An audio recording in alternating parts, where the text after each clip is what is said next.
Olá! Seja muito bem-vinda, seja muito bem-vindos.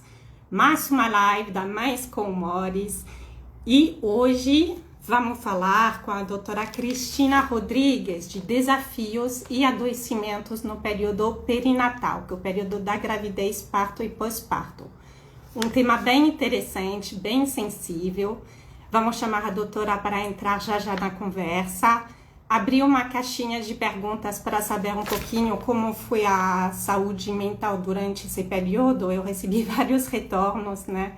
Muito interessante ver as palavras que as mulheres, os sentimentos que essas mulheres passaram durante a gravidez e o pós-parto, inclusive muita solidão, muitos desafios, realmente momentos difíceis. Então, vamos entender com a doutora um pouquinho do que é esse período perinatal, porque ele é tão, assim, um período de grande vulnerabilidade para a mulher, quais são as características desse período. Vamos lá. Vamos esperar a solicitação da doutora Cristina. Espero que esteja todo mundo bem. Faz um tempinho que a gente não tive live. Bom voltar aqui com vocês. Boa noite quem está entrando. Agora vamos.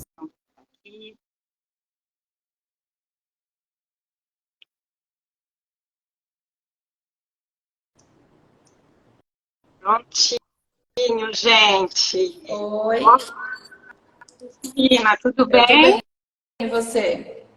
Tudo bem. Você está me vendo, me ouvindo? Tudo bom? Tô te vendo bem, tô te ouvindo. Perfeito, então. Então, muito obrigada por aceitar nosso convite. É um prazer estar aqui com você hoje, nessa noite fria em São Paulo.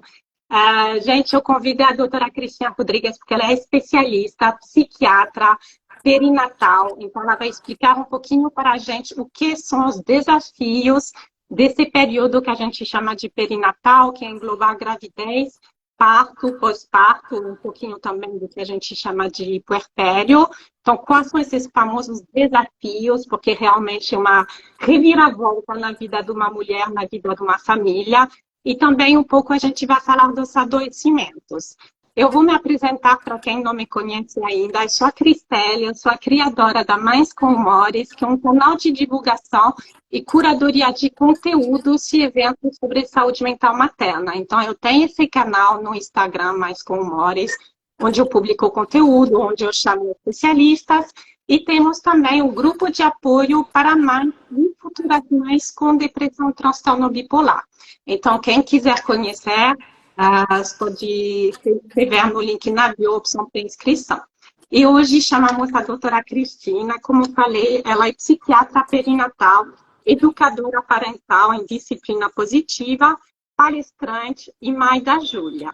Eu queria que você contasse um pouquinho para a gente como você chegou a se apaixonar pela psiquiatria e por que essa área da perinatalidade, que com certeza tem a ver com sua própria vivência da maternidade.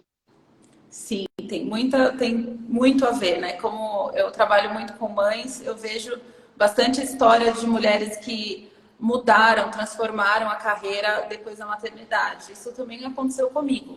Você está me ouvindo bem? Tá dando um pouco de eco, né? Um pouquinho, sim. Tá, eu vou ver se eu falo um pouquinho mais perto. Depois eu conto, eu tô de mudança e tá tudo fora do lugar ainda. Bom,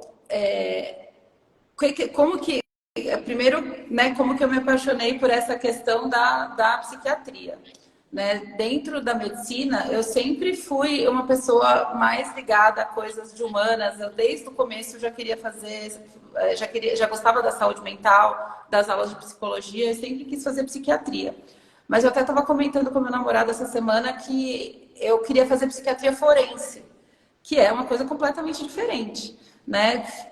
Depois que eu me formei, eu trabalhei algum tempo como médica de família, depois eu fui fazer a especialização.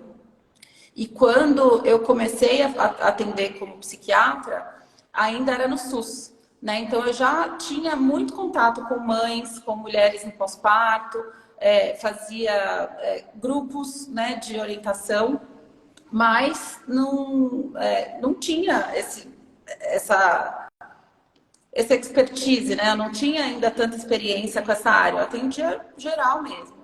E quando a Júlia nasceu, depois de um tempo, eu já trabalhava há 10 anos nesse posto de saúde, né, no SUS, eles me mandaram embora, né? Passou a minha estabilidade, eu fui mandada embora. E aí, ao mesmo tempo que isso aconteceu, eu estava saindo da licença maternidade, e esse reencontro comigo, médica, mulher e outras funções fora da maternidade, me fizeram identificar que eu estava adoecida, né? Eu voltei a trabalhar, a Júlia tinha 5 meses e meio, e essa ruptura, né, desse ficar 24 horas por dia com ela, foi o gatilho para eu perceber o quanto eu estava adoecida. Mas nesses 5 meses e meio eu não percebi, mesmo já sendo psiquiatra, mesmo tendo colegas médicos, mesmo a família, ninguém sugeriu que pudesse ser um adoecimento, né? Era aquela coisa de é assim mesmo, é normal, cansaço, sono. Mas eu tive uma crise de pânico voltando, alguns dias depois de voltar ao trabalho. Dessas de achar, eu lembro que eu estava dirigindo, voltando do trabalho, e eu liguei para minha irmã falando para ela que eu tinha alguma coisa muito errada acontecendo comigo, que eu tinha a sensação de que eu ia enlouquecer, que ela ia ter que me buscar e me levar para o hospital.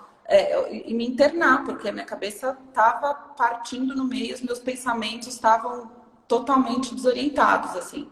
Aí eu consegui dirigir até ela me levou para uma colega psiquiatra, fiquei 1h30 já conversando, né? E saí de lá com o remédio, com o diagnóstico e com um sentimento, assim, uma sementinha de que, poxa, como que eu pude deixar isso passar? Né? O que aconteceu para eu passar tanto tempo? Eu comecei, à medida que o tratamento foi fazendo efeito, e foi bem rápido para mim, né? Dentro de alguns dias eu já estava muito melhor. Eu fui fazendo uma reflexão do quantos sinais eu tinha de adoecimento, né? E que ninguém tinha falado nada daquilo para mim durante o pré-natal, nem durante o pós-parto. E as poucas vezes que eu tentei verbalizar que eu não estava me sentindo bem, que tinha alguma coisa errada, eu era silenciada por essas frases que as mulheres costumam ouvir, de que é normal, de que é assim, de que vai passar, de que é difícil mesmo, né? Então, eu entrei no modo automático e fui seguindo realmente, né? Mas isso me deixou muito intrigada do porquê que a gente não fala de saúde mental durante o pré-natal, né? A gente fala de diabetes, a gente fala de hipertensão, que são doenças menos comuns do que a depressão, né? A gente vê isso toda consulta, mas a saúde mental está melhorando, né? Mas não é de praxe, depende do médico que faz seu pré-natal, né? Sendo que seria dentro, né? E aí depois disso comecei a trabalhar no consultório, comecei a me interessar mais por essa área perinatal e estudar mais. E fui vendo o quanto é, sim, um momento vulnerável, quantas peculiaridades tem nessa fase, né?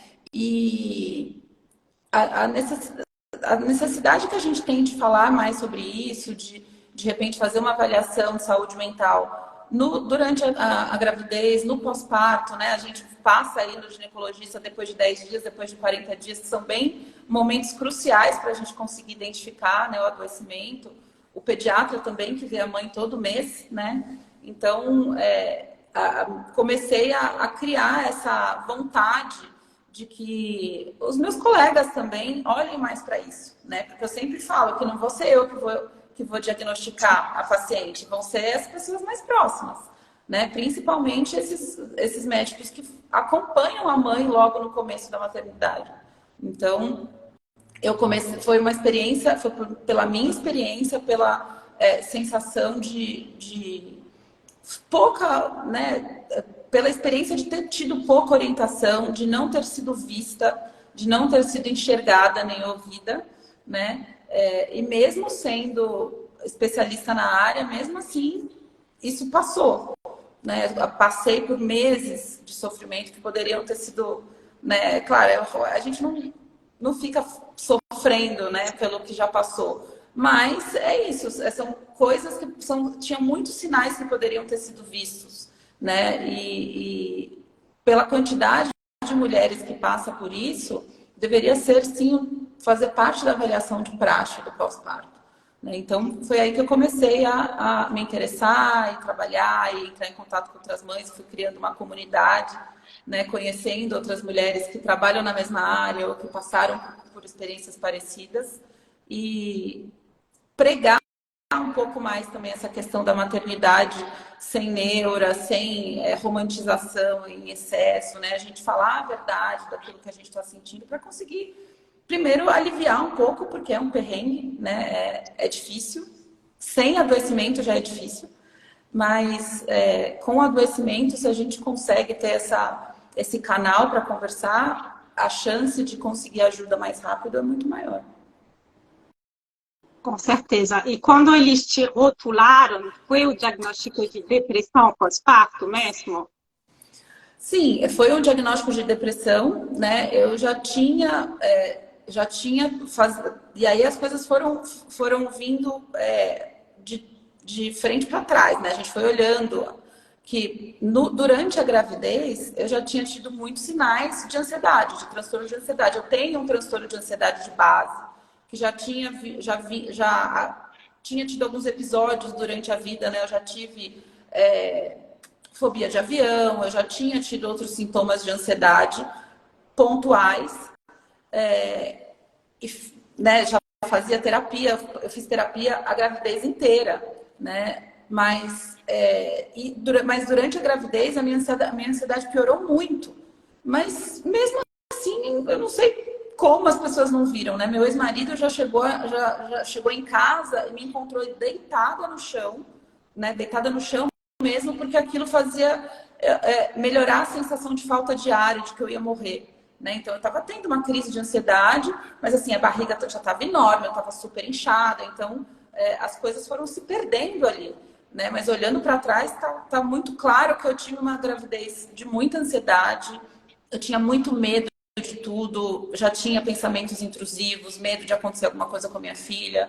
Né? No final da gravidez, assim, eu ficava encasquetada, que ela tinha parado de mexer e ficava buzinando no ouvido da menina, coitada, para ela pular dentro da minha barriga. Então, era uma coisa assim, tinha muitas coisas ali, né? E a gente sabe que ansiedade, o transtorno de ansiedade na gravidez também é um fator de risco para depressão pós-parto, né? Por isso, esse diagnóstico, né, retrógrado acabou sendo mais fácil, mas sim, foi um diagnóstico de depressão pós-parto, sim.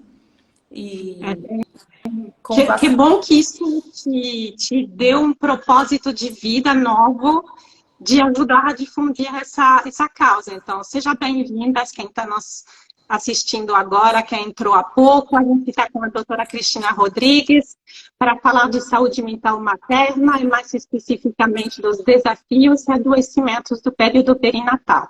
Ela acabou de contar para a gente um pouco da história pessoal dela, que assim, eu fico muito comovida de saber que ela passou por muita ansiedade na gravidez e por uma depressão no pós-parto e que demorou meses para realmente cair a ficha que ela estava adoecida. Então, vocês veem mesmo ela com o apoio de psicólogo, sendo psiquiatra, como é difícil a gente dizer isso sai do normal, isso é um adoecimento.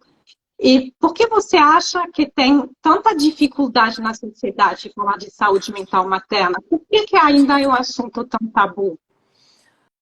Olha, Cris, são várias questões, né? Primeiro que existem alguns mitos ainda associados à saúde mental materna, né? Assim, até na época da faculdade se falava, se cogitava que a gravidez era um fator de proteção à saúde mental e hoje em dia a gente já sabe que não, né?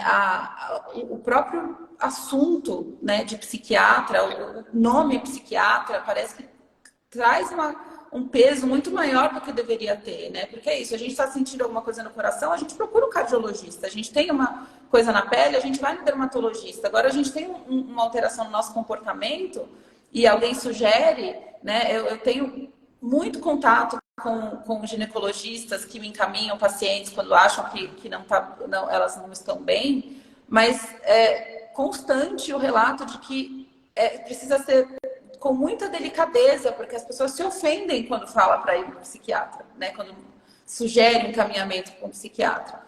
Então, é um pouco de preconceito, um pouco de falta de informação, né? Essa carga muito grande. A gente tem uma história de saúde mental no mundo e no Brasil que traz, né, essa questão de internação, de medicações que mudam muito o comportamento, vai ficar babando, os filmes também, às vezes, colocam o psiquiatra como aquele cara que vai dar choque elétrico no paciente, o paciente vai ficar, né, o castigo, aquela mulher que o marido quer castigar e interna a força no manicômio. Então, existe todo um tabu e um histórico, né, que realmente existiu da saúde mental, mas também existe uma coisa aí de fictícia que influencia, e é o preconceito mesmo. As pessoas têm receio ainda, né? A gente, durante a quarentena, eu vejo que melhorou bastante a aceitação e o diálogo em relação a isso, porque as pessoas adoeceram muito nessa época, né? Foi um adoecimento global, assim.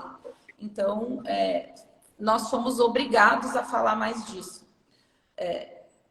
Mas, na maternidade, ainda tem aquela questão de que a maternidade tem que ser uma coisa plenamente feliz, a gente tem que ser grata, porque o nosso filho tem saúde, então por que a gente está reclamando? Né? Tem a culpa, tem essa cobrança, né? A sobrecarga, um monte de coisa que vai se acumulando e faz com que as mulheres não se enxerguem e não sejam vistas por outras pessoas também, né? Porque a gente sabe, quando o nosso filho nasce, a gente deixa de ser o centro das atenções e vira um coadjuvante, né?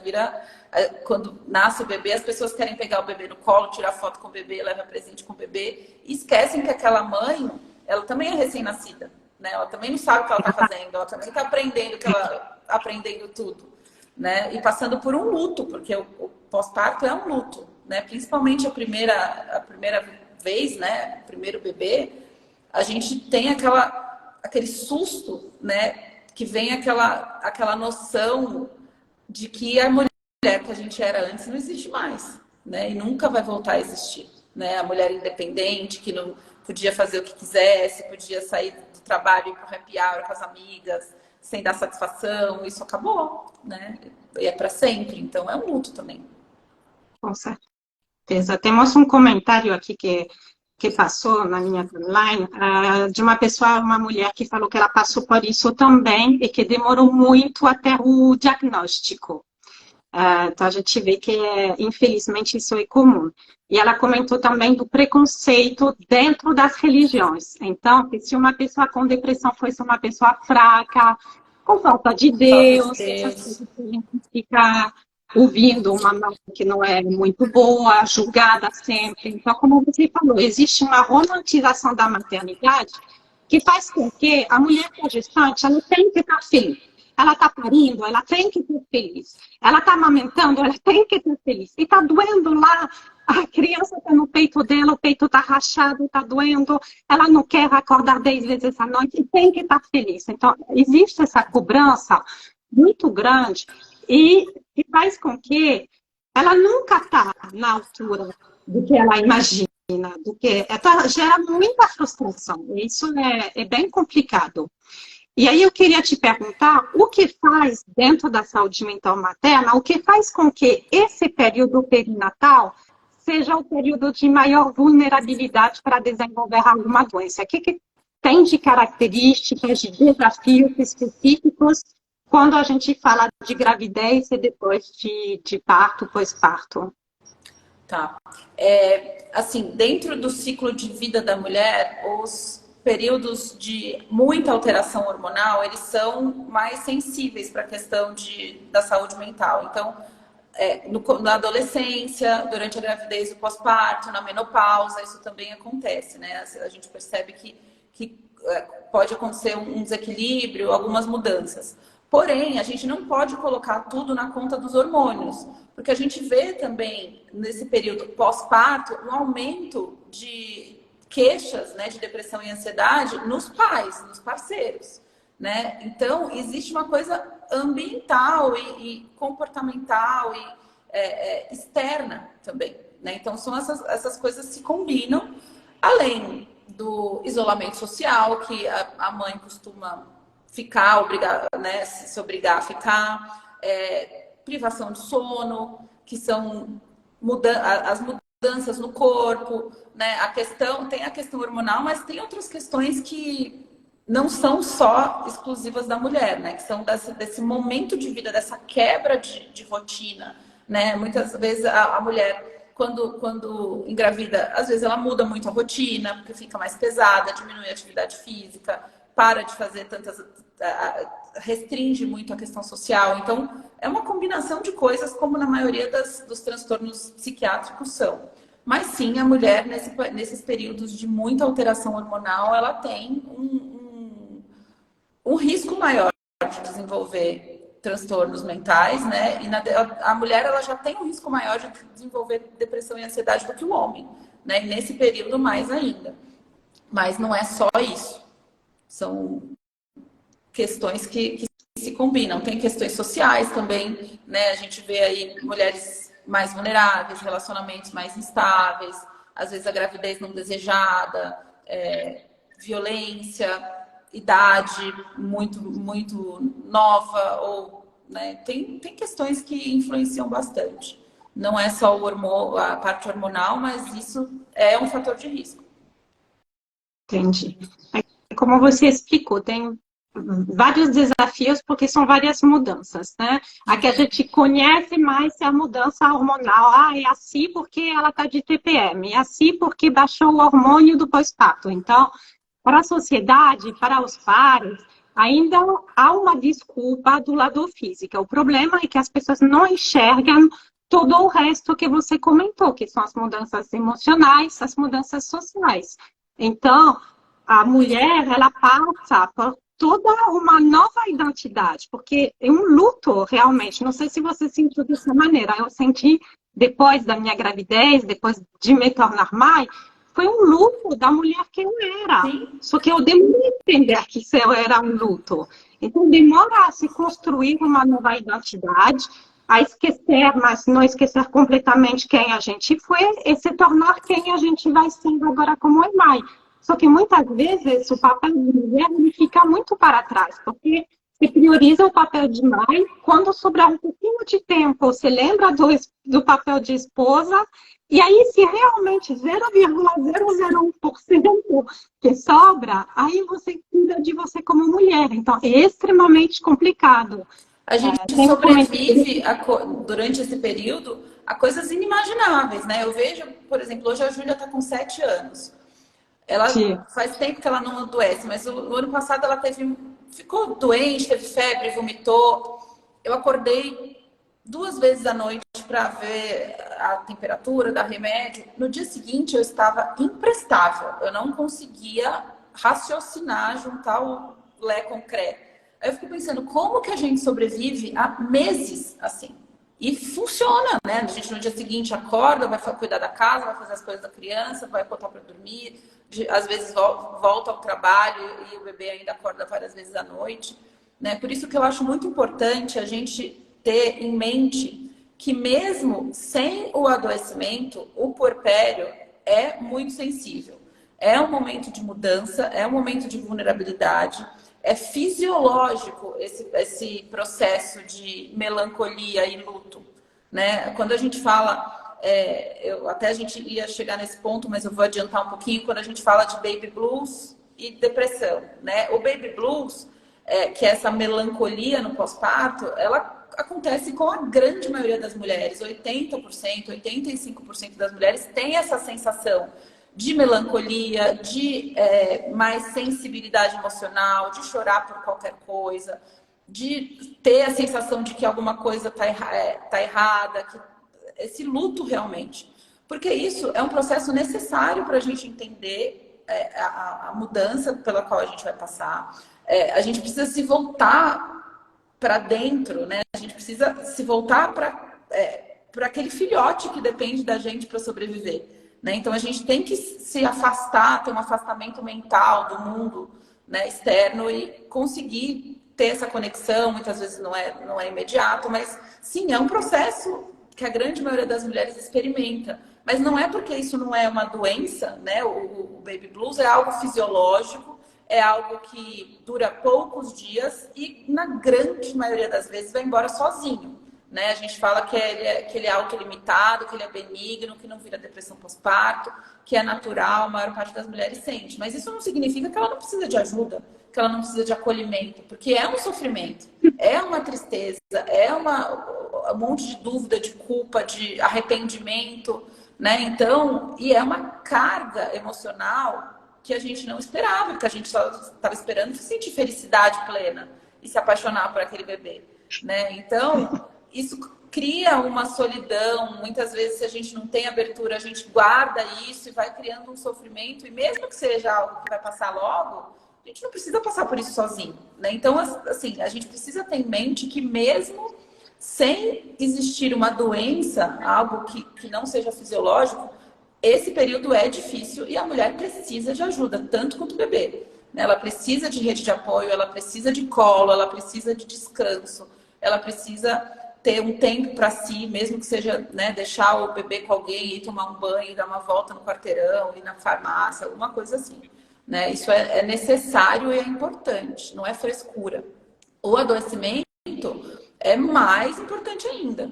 Né? É uma coisa que começa a limitar a capacidade, né, de maternar e afeta a família inteira, né? Quando uma mulher adoece no pós-parto, não é só ela, é o bebê, é o parceiro, é a família. Todo mundo sofre as consequências desse adoecimento, né? Por isso que a gente vê aí muitos dificuldades de relacionamento, dificuldade de vínculo, né? As consequências, muitas vezes a mulher que adoece, ela tem amamenta por menos tempo, não dá conta de amamentar, não consegue estimular aquele bebê corretamente, às vezes nem vai nas consultas do pediatra, né? Então, tem toda uma consequência que a gente pode evitar, né? Por isso que eu acho muito importante a gente falar sobre essa avaliação do estado mental da mãe, né? Que pode ser feita por qualquer médico, né? Vocês pegam, né? Conversar, você conhece aquela mulher por 9 meses, vendo ela todo mês, você sabe como que é o comportamento dela e indagar realmente, né? Faz o questionário do estado mental, né? Faz isso quando for ver aquele dia que vai lá tirar os pontos, que vai ver como está a amamentação. Tira 5 minutinhos dessa consulta para conversar. 40 dias depois, quando vai sair da quarentena, né? Que vai falar de anticoncepcional, faz de novo. Né? Porque é um período crucial. A gente fala que, além de ter, né, a diferença de que o baby blues é algo fisiológico, é algo que passa sozinho, é algo mais leve, e a depressão tem sintomas mais graves e intensos, uma diferença muito grande entre os dois é que o baby blues começa nos primeiros dias depois do parto, né? Às vezes já no hospital ou quando você acabou de chegar em casa. E depois de uns dias, algumas semanas, a mãe melhora. Agora, se passou já um mês, semanas, meses, e ainda está muito difícil, o emocional ainda está muito abalado, isso é um sinal de alerta, né? Porque não é mais baby blues. A gente tem que pensar em outras opções, a gente tem que mandar essa mãe para uma avaliação especializada. Né? Então, esse tempo é muito importante para desconfiar de que alguma coisa está errada. Né? Não que quando a mãe de um recém-nascido no começo do puerpério fale que não está bem, a gente não tenha que prestar atenção porque, não, se é só baby blues vai passar. Não, a gente vai acolher. Mas se de repente passou já 40 dias e ela ainda não está bem, aí tem que pegar firme na questão de encaminhar, né, pensar num tratamento, de mandar para terapia, de mandar para o psiquiatra avaliar. Né? Isso é algo que relativamente simples, né? Não é dar um diagnóstico, é conseguir orientar essa avaliação. Né? Então, isso é muito importante. Sim, essa mãe, ela tem que ser vista nesse período. Exatamente o que você falou. Teve um comentário que passou falando que a família inteira adoeceu com o meu quadro de depressão pós-parto. E aqui, nenhum dos 4 psiquiatras pelos quais passei, nem na minha ginecologista, aplicaram naquele questionário. Eu só conheci aqui nesse perfil em outra live. Que O existem questionário é uma das questionário, ferramentas, né? a escala de vulgo, por exemplo. Então, existem algumas ferramentas para rastrear, mas o diagnóstico vai ser feito pelo médico e, de preferência, um psiquiatra. Mas é muito importante a sua fala, porque nem o baby blues, que, como você falou, quase 80% das mulheres passam, nem isso é conhecido. E imagina, 80% das mulheres passam e é natural passar por isso e precisa de apoio, por mais que vai ter uma remissão espontânea depois de alguns dias. Mas o que seria o sinal de alerta para a depressão pós-parto? Você pode explicar um pouquinho para a gente o que é depressão pós-parto? Quais são as principais características? Olha, Cris, na psiquiatria é difícil a gente colocar, né? Tanto é que assim, a gente não chama, ao invés de a gente chamar de doença, a gente chama de transtorno, porque doença ela tem um quadro muito específico, né? Então, por exemplo, quem tem foi picado pelo barbeiro, tem uma bactéria no coração, o coração cresce, são esses sintomas, você faz o diagnóstico, faz o exame de sangue e está ali. A depressão, ela pode ser para mim de um jeito e para você completamente diferente. A minha depressão pós-parto, eu tinha muitos sintomas de medo e de irritação, muito menos tristeza. Para outra mulher pode ser muita tristeza, desleixo com autocuidado. As pessoas elas costumam pensar que a depressão ela está muito mais relacionada, a depressão pós-parto ela está mais relacionada a querer machucar o bebê ou não aceitar o bebê ou super proteger. Isso é super raro, tá? Tirem isso da cabeça, isso aparece só em filme. Na minha vida inteira eu só atendi uma paciente com psicose puerperal, né? Mas os outros sintomas eles podem variar, mas eles geralmente atrapalham muito a qualidade de vida, a capacidade de maternar e os relacionamentos. Né? Um primeiro sinal de alerta é essa questão do tempo. Quanto tempo tem esse bebê? Esse bebê tem semanas ou esse bebê tem dias ou ele tem semanas e meses? Se ele tem semanas e meses e existe uma queixa de comportamento importante, encaminha para o psiquiatra avaliar. Tá? Isso já seria o ideal, porque você vai, no máximo, pecar pelo excesso, né? Você não vai falar para aquela mãe que vai passar e aí, de repente, ela vai piorando e nunca mais pede ajuda para ninguém. Né? Então, quanto tempo tem esse bebê para a gente encaminhar?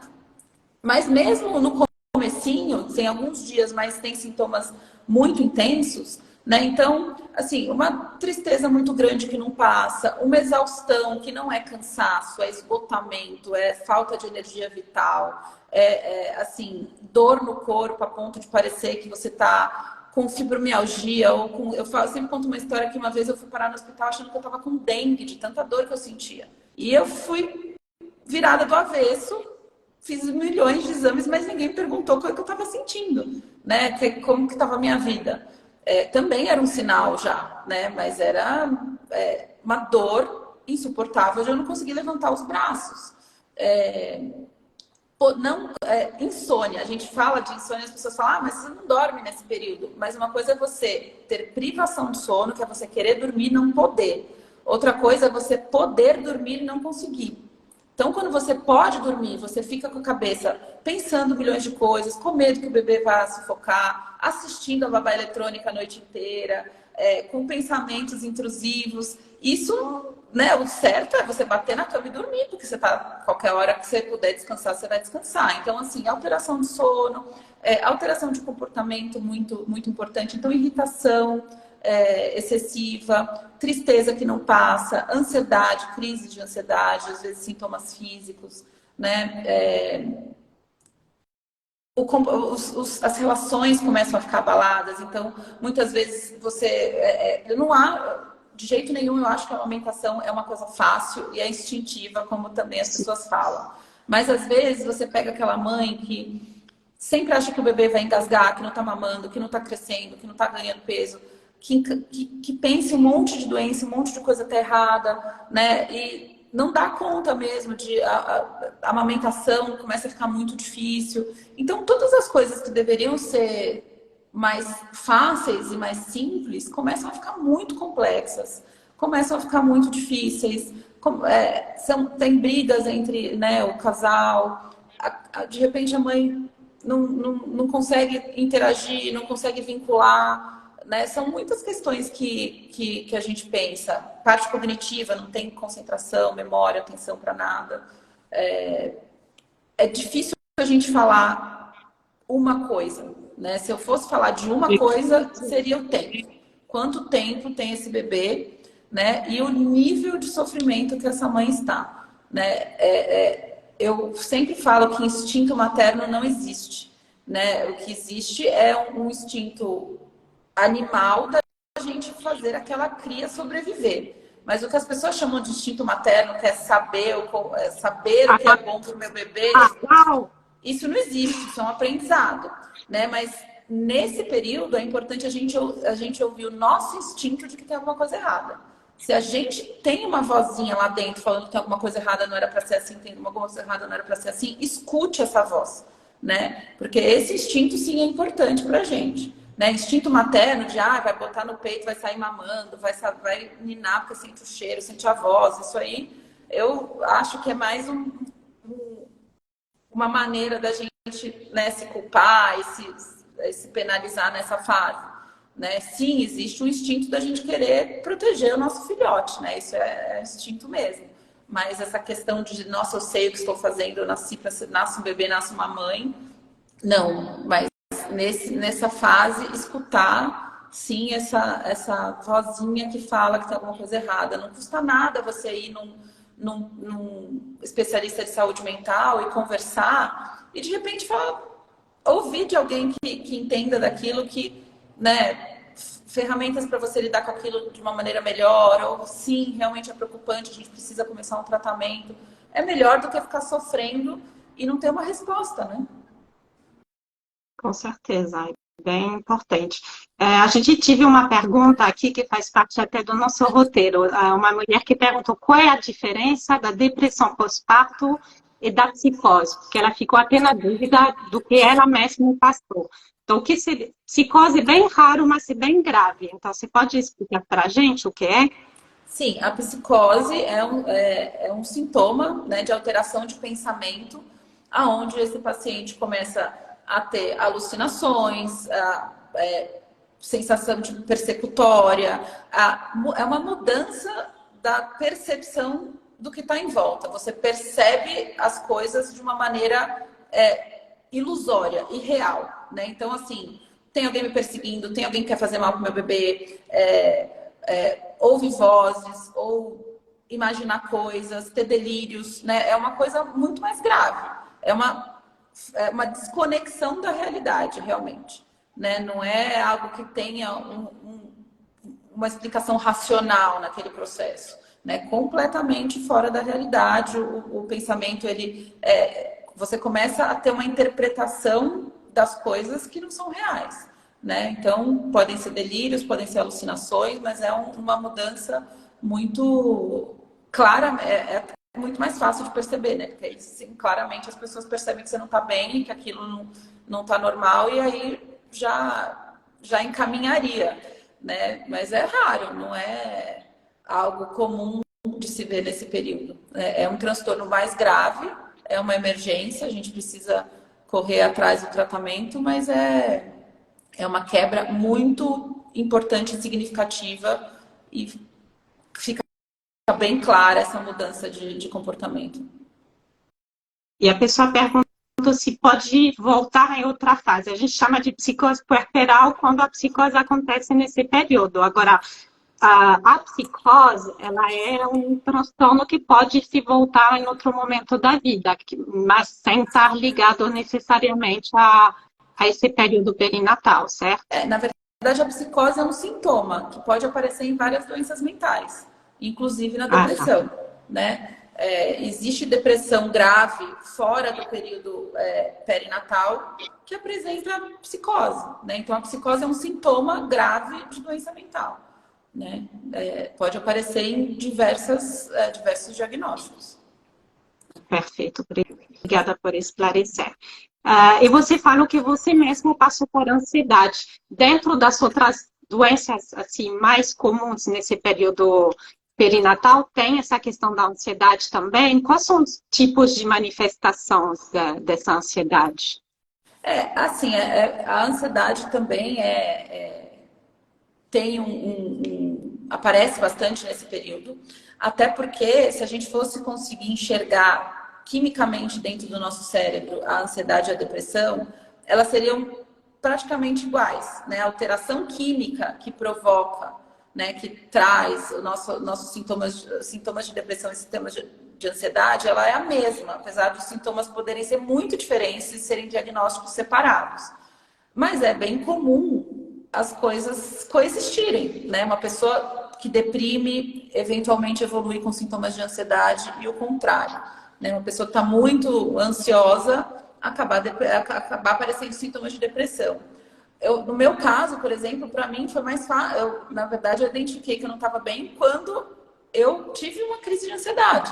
Eu não tinha identificado a depressão, né? A depressão, ela estava lá, mais silenciosa, né? Eu estava sobrevivendo ao pós-parto, mas como aquilo ainda não era muito conhecido por mim, né?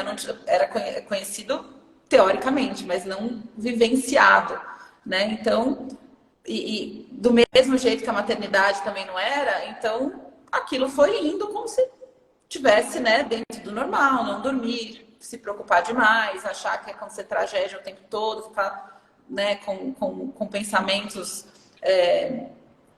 catastróficos, né, a catastrofização que a gente fala. A ansiedade, ela pode apresentar sintomas mentais, tanto quanto físicos, né? Tem gente que sente falta de ar, sensação de que tem um bolo na garganta ou que a garganta está fechando, achar que está tendo um infarto, um derrame, né?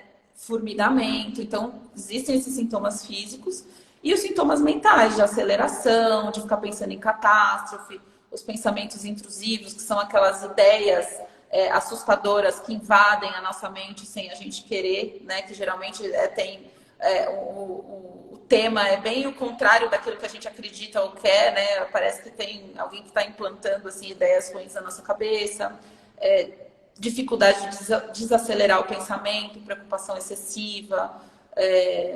Então, a gente tem essa questão mental e a questão física, né? Que às vezes podem existir na mesma pessoa, às vezes a gente vê mais sintomas de um ou de outro. Mas a ansiedade também acomete bastante as mulheres nesse período. Entendi. E a mulher, ela pode nunca ter tido esse quadro de ansiedade ou depressão e só no momento perinatal aparecer, é o momento que realmente aparecem esses novos sintomas, vamos dizer? Sim, pode sim. Eu nunca ter tido nenhum fator ou histórico de saúde mental e adoecer nesse período. É sim um fator de risco maior. Entendi. Tem uma pergunta aqui. Uma paciente que já tem transtorno bipolar, toma as medicações na gravidez tudo certinho. Pode chegar até a depressão pós-parto ou isso depende muito de pessoa para pessoa? Aí eu vou fazer um break para dizer pode sim, isso foi meu caso. Eu tenho transtorno bipolar, eu estava medicada do jeito certinho para poder engravidar, e apesar da medicação, eu passei por uma depressão que já se iniciou na gravidez. Eu tive depressão na gravidez, a gente tentou com o meu psiquiatra trocar os remédios, mas não foi suficiente, e a depressão continua no pós-parto. Então, uma pessoa que já tem transtorno bipolar, por mais que ela seja medicada, obviamente, o risco é reduzido se você tomar medicação de ter depressão pós-parto, mas isso pode acontecer porque você já tem como se fosse uma vulnerabilidade a mais para desenvolver uma depressão pós-parto versus a população em geral.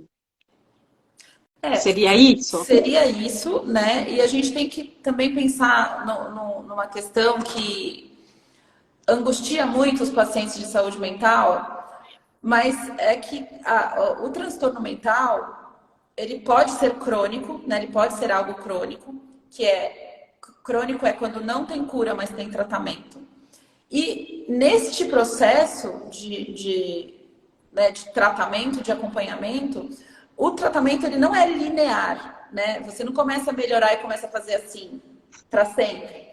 Ou você Seria chega, melhora e maravilhoso. fica assim pro resto da vida. É uma montanha russa. Isso é esperado. E é assim, esses altos e baixos, eles vão existir. É por isso que o paciente que tem um transtorno mental, ele tem que fazer acompanhamento contínuo, mesmo quando ele está bem. Porque essas alterações do quadro, elas podem acontecer até quando não tem fator de risco nenhum. Tá tudo bem, tá estável, a medicação é a mesma há um tempão, não aconteceu nenhum problema, e de repente tem uma recaída ou uma piora. Né? Então, isso da evolução da doença. Por isso que a gente tem que acompanhar continuamente. Não é só tomar o remédio, pedir para trocar receita ou passar no psiquiatra a cada 6 meses, 1 ano. Né? Precisa desse acompanhamento para prevenir que isso aconteça ou quando acontecer a gente ter, né, um manejo mais rápido. Então, sim, durante a gravidez tem um risco maior de desestabilizar um quadro que já está estável, porque o transtorno mental ele não tem um prognóstico linear, ele tem essa característica de poder apresentar altos e baixos, né? Não é todo mundo, mas geralmente a gente tem que ficar de olho por causa disso. Não é uma angústia dos pacientes, mas sim, é verdade. E principalmente uma mulher que já faz tratamento psiquiátrico, ela tem que manter esse acompanhamento mais regular durante a gravidez, porque ela tem um risco maior de desestabilizar, né? Mesmo já estando tratada, mesmo já estando adaptada à medicação. Isso pode acontecer sim. Né? E o que a gente vê é o contrário, né? A mulher toma medicação e aí engravida, para esse remédio, nunca mais passa no psiquiatra, e aí vira uma meleca enorme, que a gente conhece, né?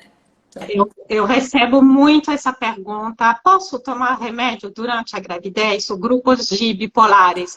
Engravidei, vou parar tudo o remédio. Inclusive, algumas vezes o próprio psiquiatra, que não é informado, recomenda de tirar toda a medicação. Então, isso é um absurdo e um desserviço para a pessoa, porque o risco de recaída é enorme. Deixa eu ver aqui, não tomar nenhum suplemento vitamínico na gravidez e ainda passar por uma dieta rigoríssima na amamentação por alegria do bebê pode ter sido um fator de risco para a depressão pós-parto? Acho que é por alergia, né? O bebê deve ter alguma alergia. Deve ter alergia. Deve ser trocado a letra. Se a dieta pode ser fator de risco para a depressão pós-parto. Olha, eu não me atreveria a bater o martelo de que sim ou de que não, né? Agora, a gente tem que pensar... eu até estava conversando, eu tenho uma amiga que ela é nutricionista, especialista em restrição alimentar, né, infantil. Então, eu estava querendo conversar com ela porque eu comecei a perceber pacientes as minhas pacientes que eu recebo que estão com diagnóstico de depressão pós-parto, é muito comum serem mães que estão investigando alergia à proteína do leite no bebê. E isso pode ser um sintoma. Na verdade, o bebê não está com dificuldade de mamar, não é porque ele tem alguma alergia, é porque essa mãe não está bem. Né? Então, ela não está conseguindo fazer a pega, ou ela não está tendo paciência, ou ela não está tendo acolhimento. E aí, você começa a ver que o bebê se irrita, não quer mamar, não está ganhando... O raciocínio do pediatra, ele vai para uma alergia. Né? Você tá dando para entender? Então, talvez assim, não seja dieta, mas talvez esse processo de investigar uma dieta ou de ficar numa dieta muito restrita, ou de achar que o bebê não tá mamando direito, já seja um sintoma de que você está muito preocupada ou não está conseguindo se adaptar à amamentação, né? Agora, a alimentação é um prazer, né? Se a gente se restringe muito num período em que a gente já está sensível, não sei se seria um fator de risco, mas pode ser uma gotinha d'água a mais, né? Você já não está bem, você já não está triste. Pouco prazer que você tem que comer o que você quer, coisas gostosas, você não pode comer absolutamente nada, né? A questão das vitaminas, eu não me atreveria a opinar, assim, eu acho que não, mas a questão da dieta é uma restrição de alegria também, né? Poucas alegrias que a gente tem nesse momento, então já contribui para a gente ficar mais triste ainda. Verdade. E a gente falou bastante de depressão hoje, do baby blues também, de entender a diferença, da ansiedade. Existem também algumas outras doenças que podem aparecer. Tem o tal do toque, que não imaginava que era tão comum. Não é tão comum como a depressão, a ansiedade, mas o transtorno obsessivo-compulsivo, ele pode aparecer também nessa fase? Sim, ele pode aparecer, né? Ele é uma doença que está dentro do pacote das ansiedades, então pode agravar e pode aparecer até como um sintoma, né? De repente, aquela pessoa que fica muito obcecada com a limpeza, com a desinfecção das coisas, né? Então, o bebê não pode sair de casa porque vai pegar doença, não encontra nenhum outro ser humano, eu já atendi mulheres que passaram 3 meses, 4 meses sem sair de casa e encontrar ninguém. E não era quarentena, né? Era porque tinha medo de que o bebê ia pegar alguma doença, entrar em contato com algum vírus, alguma bactéria, não deixava ninguém entrar, né? Lavar e desinfetar as coisas inúmeras vezes. Criar certos rituais, né? Criar uma ideia de que se aquele ritual não for feito, o bebê não vai dormir, ou o bebê não vai mamar, ou o bebê...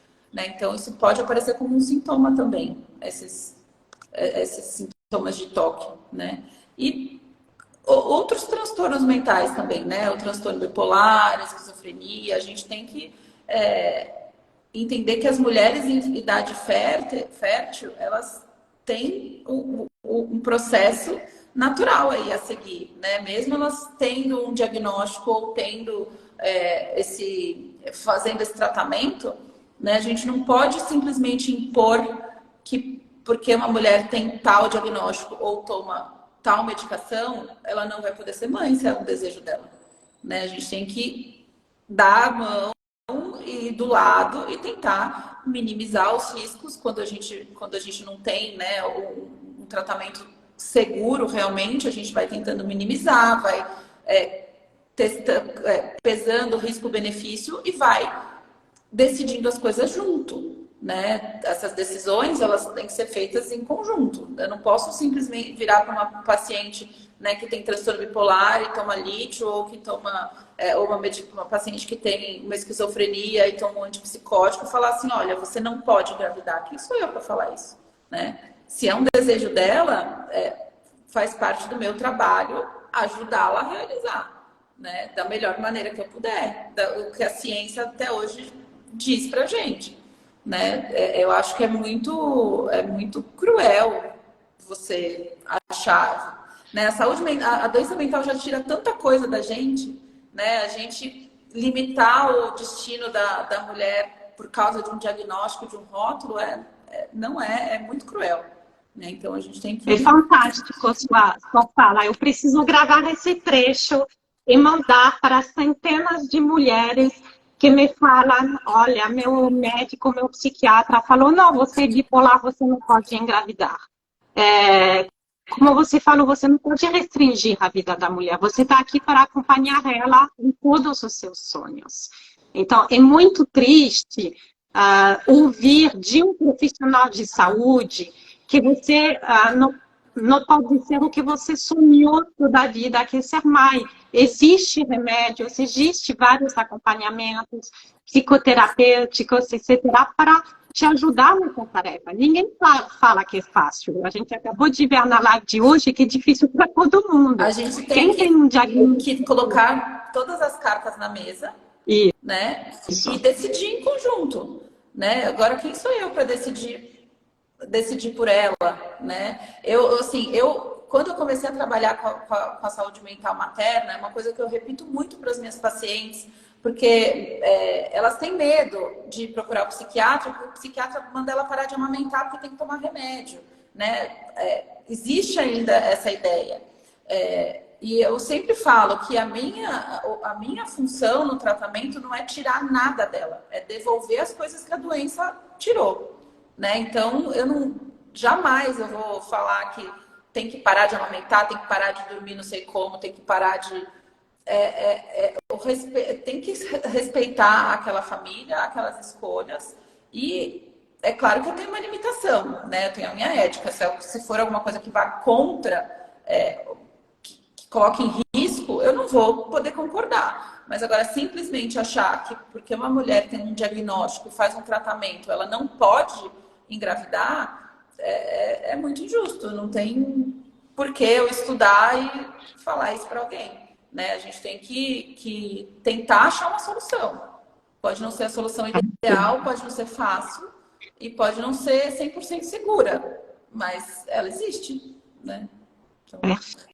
Perfeito, adorei.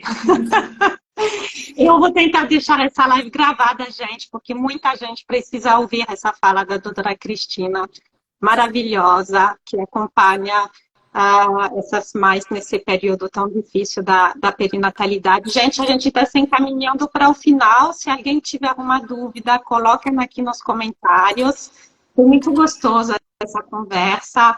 Existem muitos tipos de adoecimento, gente, então não dá para passar por tudo, né? A gente falou que tem também transtorno bipolar, esquizofrenia, transtorno do estresse pós-traumático, enfim, é uma gama de doença que é muito grande. Mas não tenha medo de se consultar com profissionais que entendem desse momento tão particular da perinatalidade. Não tenha medo dos remédios. Existem, sim, remédios seguros, tanto na gravidez quanto na amamentação. Não são sempre os mesmos.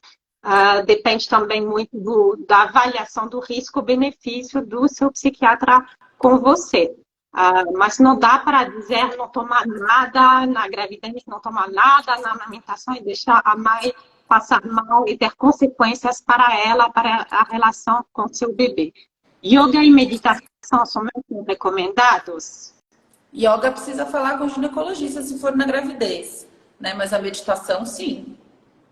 Né? Se tiver liberado para fazer atividade física, né? Isso tem que falar com o obstetra, né? Tem que, cada paciente, porque é uma atividade, mas a meditação, se a pessoa conseguir meditar, porque é difícil, sim. É uma ótima dica a meditação. Perfeito. Muito obrigada, doutora Cristina. Foi um prazer receber você. Prazer foi a gente tem as mãozinhas agradecendo a nossa live. Eu vou deixar ela gravada se o Instagram colaborar. Foi ótimo, a gente falou bastante dos desafios, de todos os adoecimentos desse período perinatal, por que ele é tão específico na vida da mulher e da família. Então, eu convido a quem não conhece a doutora Cristina, segue ela nas redes sociais, é doutora.cristina.rodrigues. Ela publica muito conteúdo sobre esse momento da perinatalidade, sobre saúde mental materna. Então, seguem elas. Quem não conhecia mais com Mori, segue a gente aqui no Instagram. Quem quiser participar do grupo de apoio para mães ou futuras mães com depressão, transtorno bipolar, só acessar o link na bio-opção tem inscrição. Então, foi um prazer, gente, estar aqui com vocês. Agradeço a quem participou ao vivo. Parabéns, muito obrigada pelos agradecimentos aqui. E aí, a gente se encontra numa próxima vez. Eu que agradeço, foi muito bom, que bom que deu certo. A gente está aí conversando, né, tentando disponibilizar horário, quase não deu certo por causa da minha mudança, mas a gente conseguiu e ainda é maio, né? Então, verdade, esqueci o último dia de maio a gente fez a live do maio. Exatamente. ainda no mês de maio, gente, para quem não acompanhou, volta lá em todos os conteúdos da campanha Maio Furtacor, @MaioFurtacor. Foram vários eventos ao redor do Brasil, vários lives, conferências, palestras, marchas. A campanha Maio Furtacor é de apoio à saúde mental materna. Então, tem tudo a ver com o que a gente faz no dia a dia, aqui na Mais Com Humor, que é a doutora Cristina também. Então, para a gente, o Maio Furtacor é o ano inteiro, né? Sim. Um beijo, obrigada, Perfeito. Cris. Foi um prazer. Um beijo. Tchau, tchau. Tchau, gente.